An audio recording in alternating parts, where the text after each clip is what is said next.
The conference room at Morrison Industries felt suffocating. 23 shareholders sat around the mahogany table, watching my father present his expansion proposal. I sat in the back corner, exactly where I'd been sitting for the past 8 years. Quietly observing, never speaking, always dismissed. "We're looking for committed partners," Dad continued, his voice booming with the authority he'd cultivated over 30 years in manufacturing. "People who understand what it takes to build something real. This isn't a hobby. This isn't a side project for trust fund kids playing entrepreneur." His eyes swept the room, deliberately skipping over me. I was 29 years old, and to my family, I was still the warehouse worker who'd somehow talked his way into these meetings. My sister Victoria leaned back in her chair, perfectly manicured nails tapping against her leather portfolio. At 32 she was Dad's golden child. Harvard MBA, 3 years at McKinsey, now VP of Strategic Development at Morrison Industries. Everything I wasn't. "The real question," Victoria interjected smoothly, "is whether we have the capital depth to support this expansion without diluting our core investor base. We need partners who can commit to the $200 million threshold." I kept my expression neutral, years of practice making it effortless. They had no idea I'd been listening to these same presentations since I was 21, quietly building my position while they mocked my warehouse job. My brother Marcus chimed in from across the table. "We should be targeting institutional investors. Serious money. Not people who think reading a few business books makes them qualified." He glanced at me with barely concealed contempt. "Some people need to understand their limitations." I'd heard variations of this speech my entire life. At family dinners, at holidays, at every corporate event where I stood silently in the background while they networked with real business people. The irony was exquisite. After the meeting, I followed the crowd to the reception area. Crystal chandeliers cast warm light over the assembled shareholders, most of whom I'd met dozens of times. None of them knew who I really was. Dad cornered me near the bar, his expression a mixture of disappointment and irritation. "Jason, we need to talk about your attendance at these meetings." "I'm a shareholder," I said simply. "I have every right to be here." "You own what, a few hundred shares? Maybe 1,000. He shook his head. "This is serious business. We're discussing $200 million in expansion capital. That's more than you'll make in your entire lifetime at that warehouse." Victoria appeared at his elbow, champagne flute in hand. "Dad's trying to be gentle, Jason. But honestly, you're embarrassing yourself. These meetings are for people who actually contribute to the company's success." "I contribute," I said quietly. Marcus laughed from behind them. "By moving boxes? Come on, little brother. Dad gave you those shares out of pity when you turned 18. Don't pretend you're actually part of this world." I looked at each of them, my father, my sister, my brother. The family that had spent 3 decades making sure I understood my place. The warehouse worker. The family charity case. The one who'd never amount to anything. "I see," I said. "So you're looking for serious investors. People who can commit $200 million. "Exactly," Dad said, relieved I was finally understanding. "This is big league stuff. You should focus on your strengths. The warehouse needs reliable people. There's no shame in that." "And if I wanted to be considered for a partnership position?" I asked. "Hypothetically." Victoria actually laughed. "Jason, a partnership position requires a minimum $50 million investment commitment. You'd need to prove you have the capital, the business acumen, and the track record. You have none of those things." "Budget table suits you better," Marcus added. "Let the adults handle the real decisions." I nodded slowly, pulling out my phone. "I understand. You need serious money. Proven investors. People with actual skin in the game." Finally, Dad muttered, "Look, son, there's nothing wrong with being realistic about your capabilities. Not everyone is cut out for high-stakes business." I opened my banking app, the one connected to my primary investment account at Sterling Capital Management. The one they'd never asked about. The one that showed a current balance of $487 million across various holdings. Morrison Industries represented my largest single position. $203.7 million invested through a series of shell companies and investment vehicles I'd been building since I was 21. "You're right," I said calmly. "I should be realistic about my capabilities." I began typing an email to my investment manager, David Chin at Sterling Capital. David had been handling my portfolio for 8 years, ever since my first tech startup exit had netted me $12 million. He'd watched that $12 million grow into nearly $500 million through careful investments, angel funding, and one particularly lucrative cryptocurrency play in 2017. Finally showing some sense, Victoria said. Maybe focus on getting promoted to supervisor at the warehouse. That's a more achievable goal. The email draft was simple. David, initiate full liquidation of all Morrison Industries positions. All holdings across entities Delta, Epsilon, and Zeta. Total withdrawal, $203.7 million. Execute immediately. Authorization code, JM7734. My finger hovered over the send button. Jason, Dad said, his tone softening slightly. I know this is hard to hear. But you'll be happier once you accept your limitations. Not everyone can be a CEO or a major investor. Your mother and I are proud that you've maintained steady employment. That's enough. I pressed send. I appreciate that, Dad, I said. You've always been clear about where I stand. My phone buzzed immediately. David's response was instantaneous. Confirmed. Liquidation initiated. Board will be notified within 30 minutes per SEC requirements. Documents being prepared. Call when you're ready to discuss reallocation. The reception continued around us. Shareholders mingled, discussing the expansion plans, celebrating the company's trajectory. Morrison Industries had grown 340% over the past 8 years, something my family attributed to Dad's leadership and Victoria's strategic vision. They never wondered why the company always seemed to have capital available exactly when it was needed. They never questioned where the crucial Series C funding had come from 6 years ago. They never asked who'd provided the bridge financing that saved them from bankruptcy during the 2020 supply chain crisis. I'd been their safety net for 8 years, quietly ensuring the family business survived and thrived while they mocked my warehouse job. The job I'd kept as cover, working 3 days a week to maintain appearances while managing a $400 million investment portfolio from my laptop. Marcus approached with 2 other board members, both men in their 60s who'd served on the Morrison board for decades. Jason, you remember Gerald and Thomas? Marcus said, his tone making it clear he expected me to excuse myself. Of course, I said politely. How are the Q3 projections looking, gentlemen? Gerald smiled indulgently. Well, that's board-level discussion. But the company's in excellent shape. Your father and sister have built something remarkable. Indeed, I said. Though I imagine the expansion plans require significant capital restructuring? Thomas nodded. Very astute observation for someone not in the business. Yes, we're finalizing a $200 million capital raise. It's the largest in company history. Ambitious, I replied. I assume you've secured commitments from your major investors? Most of them, Gerald said. We have a few final confirmations pending, but the board is confident. We have very loyal shareholders. My phone buzzed again. David. First board notification sent. SEC filings submitted. This will hit internal systems in 15 minutes. Want me on standby? I typed back. Standby confirmed. We'll call within the hour. The key, Marcus interjected, clearly wanting to demonstrate his business knowledge, is maintaining relationships with serious institutional investors. People who understand long-term value creation. Like your anchor investors? I asked casually. Exactly, Marcus said. Our top 5 shareholders control about 60% of the company. As long as they're committed, we're golden. I nodded. I was 3 of those 5 investors spread across different entities. Delta Holdings, $78 million. Epsilon Ventures, $69 million. Zeta Capital Partners, $56.7 million. Total, $203.7 million. Approximately 41% of Morrison Industries. Victoria joined the circle, her phone in hand. The board secretary just sent the expansion timeline. We'll finalize partnership commitments by end of week, then move to execution phase. Assuming no surprises, I said quietly. He gave me a pitying look. There won't be any surprises, Jason. This is how serious business works. You plan, you execute, you succeed. Maybe if you'd applied yourself in school instead of barely graduating, you'd understand.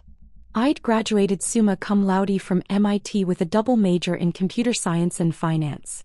Online at night while working the warehouse job and building my first 3 companies. They'd never asked about my education beyond high school. Dad's phone rang. He glanced at the screen, frowning. "It's Robert from the board." "Excuse me."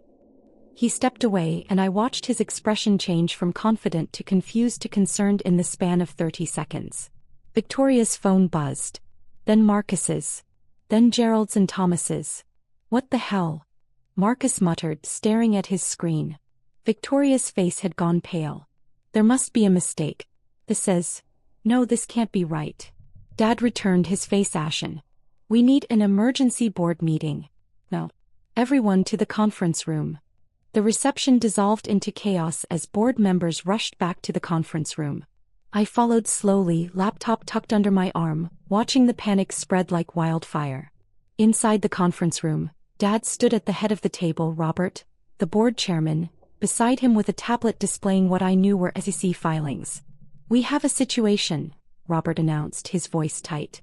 "I've just received notification that 3 of our largest shareholders are liquidating their entire positions. Effective immediately." Victoria grabbed the tablet. "Delta Holdings, Epsilon Ventures and Zeta Capital Partners. That's over $200 million. That's 41% of the company." "Who are they?" Marcus demanded. "Why wasn't I informed we had this level of concentration risk?" "They've been with us for years," Robert said. "Different investment vehicles, all managed through Sterling Capital Management. We've never had direct contact with the beneficial owners. They've been completely passive investors until now." Gerald looked like he might be sick. "This kills the expansion. If our anchor investors are pulling out, no one else will commit capital. We'll be lucky if this doesn't trigger a complete collapse in our stock price." "There has to be an explanation," Dad insisted. "Get Sterling Capital on the phone. Now." Victoria was already dialing. The call connected on speaker. "Sterling Capital Management, this is David Chen." "Mr. Chen, this is Victoria Morrison from Morrison Industries. We need an immediate explanation for the liquidation notices we just received." "Ms. Morrison," David's voice was professionally neutral. "I'm not at liberty to discuss the specifics, but I can confirm that our client has initiated a complete withdrawal from all Morrison Industries positions." "Your client?" Dad interjected. "We need to speak with them directly. This is catastrophic for our company." "I can pass along a message," David offered. "But I should mention that my client is actually present with you right now." The room went silent. Victoria's eyes swept the assembled board members. "What are you talking about? Who is your client?" "Jason Morrison," David said calmly. "Would you like me to email the authentication documents to the board, Jason? Or would you prefer to handle this yourself?" Every eye in the room turned to me. I opened my laptop, pulled up my Sterling Capital dashboard and connected it to the conference room display. The screen filled with my portfolio overview. Sterling Capital Management Client Dashboard Account Holder. Jason R. Morrison. Total Assets Under Management. $487,234,877. Recent Transaction. Morrison Industries, Complete Liquidation. Delta Holdings LLC, $78 million. Epsilon Ventures LP, $69 million. Zeta Capital Partners, $56,700,000 total withdrawal. $203,700,000 status. Processing. The silence was absolute. "That's..." Victoria's voice trailed off. "That's not possible." I pulled up the entity documents, showing the registration papers for each investment vehicle. All incorporated 8 years ago. All listing Jason R. Morrison as beneficial owner. All with complete transaction histories showing my initial investments and subsequent growth. "I was 21 when I started," I said quietly. "I just sold my first company, a supply chain optimization platform I built in my dorm room. $12 million exit. I invested $8 million of it into Morrison Industries when Dad was looking for Series C funding." Marcus was shaking his head. You had $12 million at 21? "First company," I corrected. "The second one, a logistics AI startup. Exited for $43 million when I was 24. I put another $70 million into Morrison through Epsilon Ventures. Then cryptocurrency gains in 2017 let me add another $60 million through Zeta Capital. Dad had sunk into his chair. You've been our largest investor for 8 years? Yes, I said. I've also been the one providing bridge financing during cash flow crises, backing your credit lines, and quietly buying shares when other investors wanted to dump during market downturns. I've kept this company solvent for nearly a decade. Victoria was scrolling through the documents on the display, her face growing paler with each page. The Series C funding that saved us in 2017. That was you. Delta Holdings. The emergency capital during the 2020 supply chain crisis? Epsilon Ventures. The growth financing last year that let us acquire Peterson Manufacturing? Zeta Capital. I pulled up another document. My personal transaction history. I've invested $203.7 million into Morrison Industries over 8 years. Current market value when I initiated withdrawal, same amount. I've provided patient capital, never asked for board representation, never interfered with operations. I've been the silent partner you always needed but never knew you had. Robert was staring at the documents. Why stay anonymous? Why not take your seat on the board? Because I wanted to see if they'd ever treat me differently, I said, gesturing to my family. If they'd ever see past the warehouse worker and recognize competence. 8 years. 8 years of listening to lectures about getting a real job, about understanding my limitations, about accepting that I'm not cut out for serious business. Dad's voice was barely a whisper. Jason, we didn't know. You never asked, I said simply. At Thanksgiving 3 years ago, Dad, you told me I'd never understand what it takes to build a real company. I'd just restructured $50 million in debt to keep Morrison Industries from defaulting on its credit facilities. Victoria's hands were shaking. The expansion plans, without this capital, will fail, I finished. You'll lose your anchor investors, because I am your anchor investors. The other institutional investors will see 41% of the company liquidating and assume the worst. Your stock price will crater. The expansion will be cancelled. You might survive, but you'll spend the next 5 years rebuilding credibility. Marcus finally found his voice. You can't do this. You'll destroy everything Dad built. I'm doing exactly what you told me to do, I replied calmly. I'm being realistic about my capabilities. I'm focusing on my strengths. And apparently, my strength isn't being part of this family's business. My phone rang. Davidson. Jason, he said, his voice on speaker for the room to hear. Liquidation is processing smoothly. I've also received inquiries from 3 competing firms who got wind of your Morrison exit. They're interested in investing your capital in their expansions. Shall I take meetings? Yes, I said, watching my father's face. Schedule meetings with all 3. Focus on companies with competent leadership that values all their stakeholders. Understood. Also, the tech startup you've been evaluating, the renewable energy logistics platform, they've accepted your term sheet. $30 million for 20% equity. Want me to proceed? Proceed, I confirmed. Send the contracts. I ended the call. Dad stood slowly. Jason, please. Let's discuss this rationally. You're upset and you have every right to be. But destroying the company isn't the answer. I'm not upset, I said truthfully. And I'm not destroying anything. I'm simply withdrawing my investment from a company whose leadership told me, repeatedly and explicitly, that I don't belong there. You were very clear at today's meeting. You need serious investors. People who understand what it takes. I'm taking my $203.7 million and investing it somewhere my contribution will be valued. Victoria's voice cracked. Jason, we're family.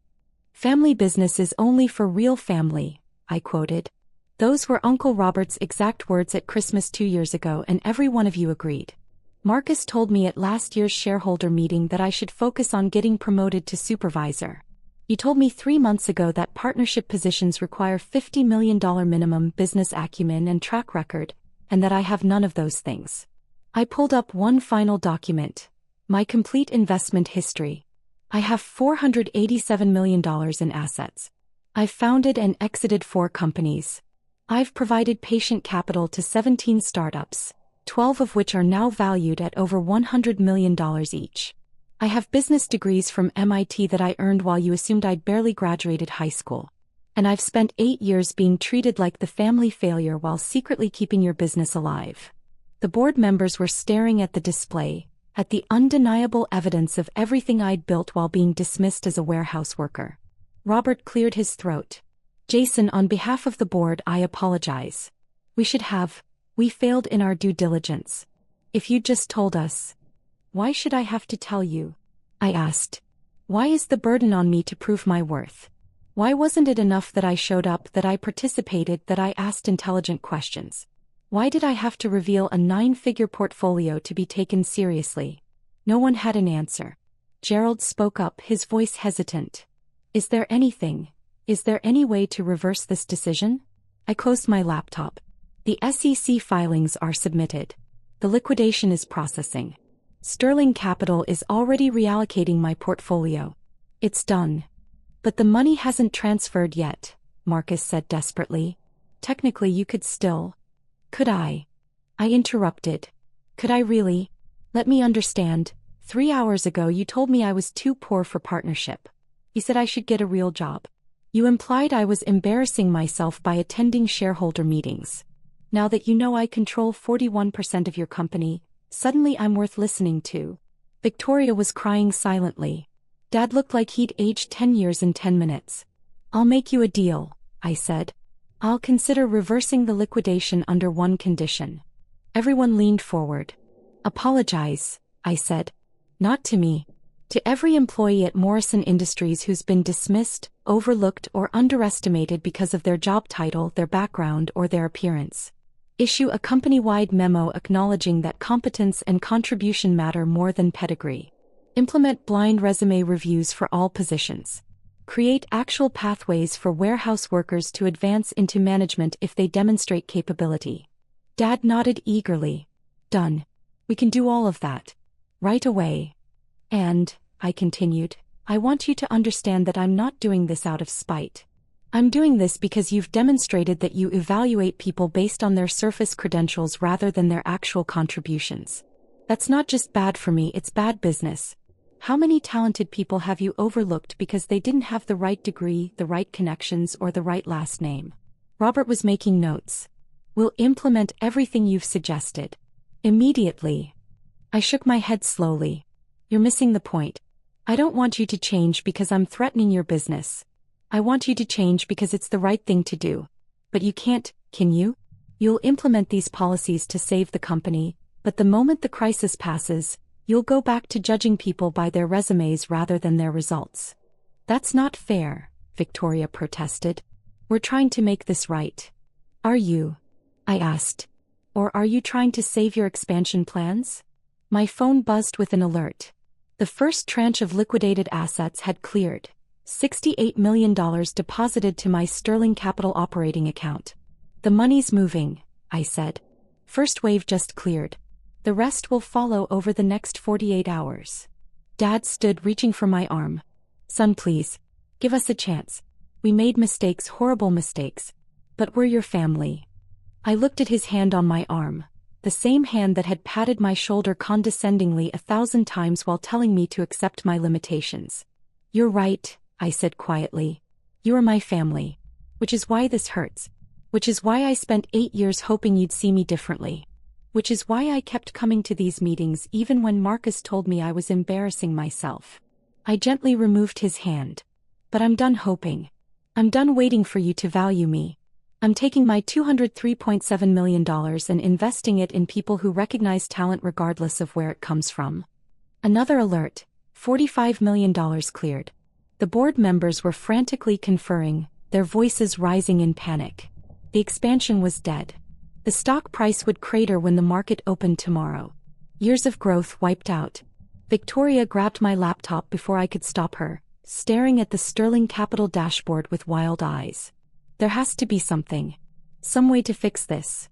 I took the laptop back. There was 8 years of opportunities to fix this. Every time you dismissed me, every time you told me to get a real job, every time you implied I wasn't smart enough or serious enough or worthy enough. Those were opportunities. You chose not to take them. Marcus stood abruptly. This is blackmail. You're holding the company hostage over hurt feelings. No, I corrected. I'm removing my investment from a company that explicitly told me I don't belong there. That's not blackmail.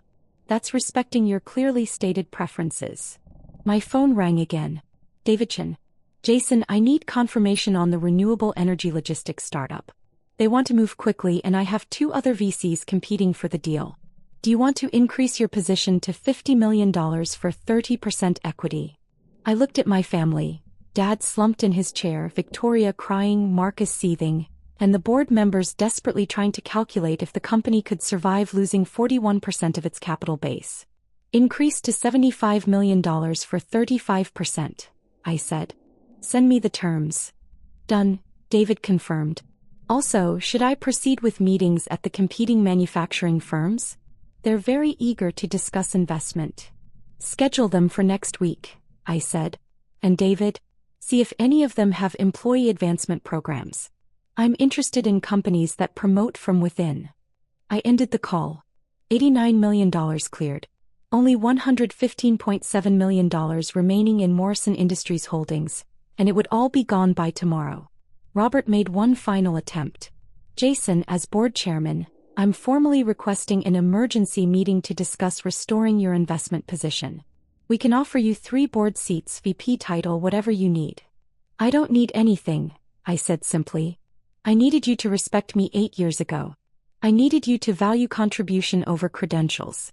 I needed my family to believe in me before they knew I had $487 million. But I don't need that anymore. I've built my success without your acknowledgement, and I'll continue building it without your approval. I packed up my laptop. The warehouse needs reliable people, right, Dad? There's no shame in that. So I'll finish out my last 2 weeks there and then I'm moving to Silicon Valley. I have 17 portfolio companies that actually value my input. Dad's voice was broken. Jason, I'm sorry. I'm so sorry. I know, I said. And I did. I could see the genuine remorse in his eyes, the devastating realization of what he'd thrown away through years of casual dismissal. But it was too late. $112 million cleared. Victoria stood blocking the door. Please. Just tell us what you want. Anything. I wanted you to see me, I said quietly. That's all I ever wanted. To be seen as competent, valuable, worthy of respect. Not because of my portfolio but because of who I am and what I contribute. I stepped past her toward the door. But you couldn't do that, I continued. And now you're offering me board seats and titles and respect because you've seen my bank balance. Which proves you never really saw me at all. The final alert, $203.7 million completely liquidated from Morrison Industries. Assets transferred to Sterling Capital operating account. I turned back one last time. Good luck with the expansion. I genuinely hope you find investors who fit your definition of serious money. But those investors won't love this company the way I did. They won't protect it during crises. They won't provide patient capital when times are tough. They'll want returns, board control, and quarterly performance. You gave us all of that without asking for anything, Robert said quietly. Why? Because it was my family's business, I said. Because I believed in what Dad built. Because I hoped that someday, you'd all realize that the kid in the warehouse was paying attention, learning, and building something remarkable. I opened the conference room door. But I was wrong. You'll never see past the surface. So I'm taking my $203.7 million and finding people who will. I walked out. Behind me I heard the chaos erupt. Board members shouting, Victoria sobbing, Dad's voice calling my name. I didn't look back. My phone buzzed one final time. David Chen, full liquidation complete. $203.7 million transferred. Where do you want me to reallocate? I stepped into the elevator, watching the conference room door close behind me. Find me companies run by people who started in warehouses, I typed. Who worked their way up. Who value contribution over credentials. I'm done investing in businesses that judge people by their resumes. Understood, David replied. I know at least 5 companies that fit that profile. Scheduling calls. The elevator descended. By the time I reached the ground floor, My phone was filling with meeting requests, investment opportunities, and messages from portfolio company founders congratulating me on the Morrison exit. None of them asked about my warehouse job. None of them questioned my competence. None of them needed to see my bank balance to know I was worth listening to. They saw me. And that, finally, was enough. I walked out of Morrison Industries headquarters for the last time, leaving behind $203.7 million in liquidated investments and 8 years of being underestimated. My family would survive. The company would limp along, smaller and humbler. They'd learn hard lessons about judging people by their surface credentials. But I was done teaching those lessons. I had 17 portfolio companies to nurture for new startups to evaluate, and an entire career ahead of me surrounded by people who recognized talent when they saw it, regardless of where it came from. The warehouse worker had built an empire. And nobody in that conference room had noticed until it was too late.